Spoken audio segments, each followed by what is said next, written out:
Well, Ben Ransom is with us in the studio this morning. You are Mr. Manchester City. Would it be fair to say that relief would be the right word for City supporters, for the club's hierarchy, that he is set to stay? Mike Wedderburn might have a thing or two to say about that, but look, I think it's a great bit of news for the hierarchy. They have been absolutely desperate, let's make no mistake about that, for Pep Guardiola to stay. Remember, when Ruben Amorim was appointed as Manchester United manager, there was a lot of speculation at the time about whether he would be following Hugo Viana into Manchester City.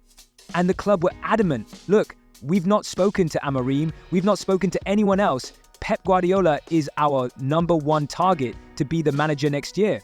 The fact that they've been able to convince him that the challenge is one that he wants to continue with, to carry on with, it's really important for that stability, because Tziki Begiristain, a longtime mentor, friend, played together at Barcelona, part of that hierarchy there when he was moving into management, that built the club in many ways for Pep to come in as the manager and take over and have this era of success. Him leaving in the summer does leave a huge void at City. So for Pep to be able to seamlessly continue to stay loyal to the club that he loves so much, the people, the club, obviously there's the charges, currently the Premier League hearing ongoing, more than 100 charges City facing.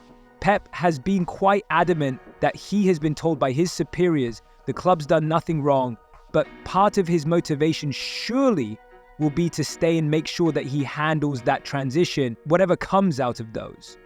Do you think he's motivated by the charges at all and what might not happen? Whether he's been given a steer by the club's legal team as to what they think could happen and what the punishment could be if they're found to have done anything wrong? I think that certainly from Pep's point of view, he has always maintained that everything will be fine. They've not done any wrongdoing in the sense that they're going to get a huge punishment or anything that's going to denigrate from what he's achieved on the pitch. And for Pep, let's not forget his focus has been on that pitch. What he's done in the time he's been there, the fact they've won 6 of the last 7 Premier League titles, the fact they've broken so many records. I mean, they've been absolutely remarkable. And some of the records on the wall there are just ridiculous. These are just Premier League records. Most points in a season. That 2017-18 season, 100 points. No one's ever come close to that. What he's created on the pitch has been absolutely amazing to watch unfold. And from Pep's point of view, I think he is very confident that the club will be in a strong position next summer. He's very confident that he is putting his faith in the right people.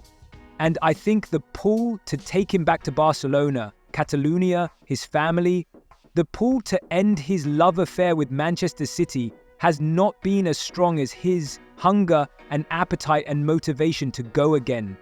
Well, that's the key word then, I guess, motivation. You mentioned everything, those credentials behind us. What is it that you think does motivate him? I guess for Pep, it's about winning more trophies. It's always has been. He knows he's judged on that. He talks about, the records are one thing.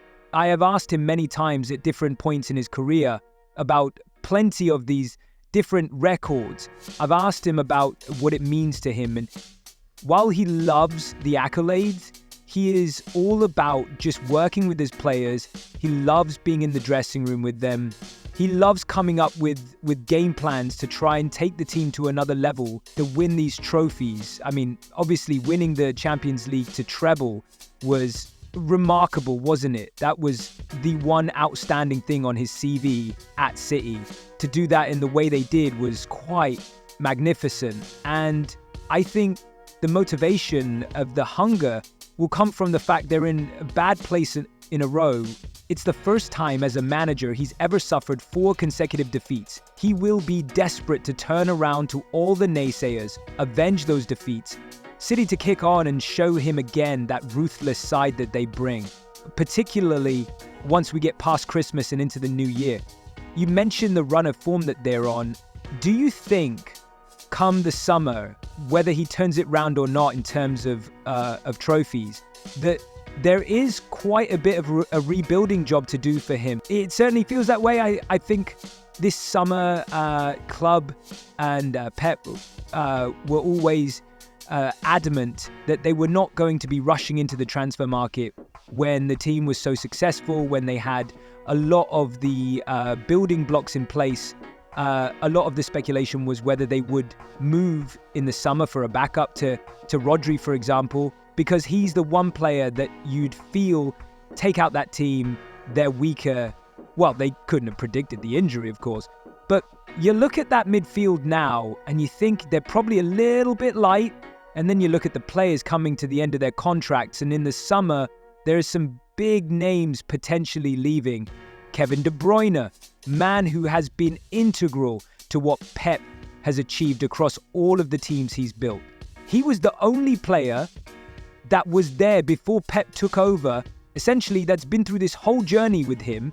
And he has been struggling with injury. He's out of contract. How do you replace De Bruyne? I mean, that's a huge question. Ilkay Gundogan has come back for a second spell. Yes, it's not been quite as successful as the first, but obviously an important player, and Scott Carson. But then fast forward to 2026. That's what we got. Really big names. Edison, the goalkeeper that has transformed City, transformed the way we look at football in the country. Stefan Ortega as deputy. They're both out of contract. It's a huge decision because do you stick with one or the other? How do you convince both to possibly stay? Edison obviously linked with the move in the summer. Kyle Walker, John Stones, trusted legacy, players he loves, loads of evolutions for England. They're out of contracts, fourth big team, and Bernardo Silva too. These are big players. It's going to take an evolution, if not a revolution. And how many transfer windows will that take for City to build what will be, I think, Pep's fourth big team? It's a game that has troubled them in recent years.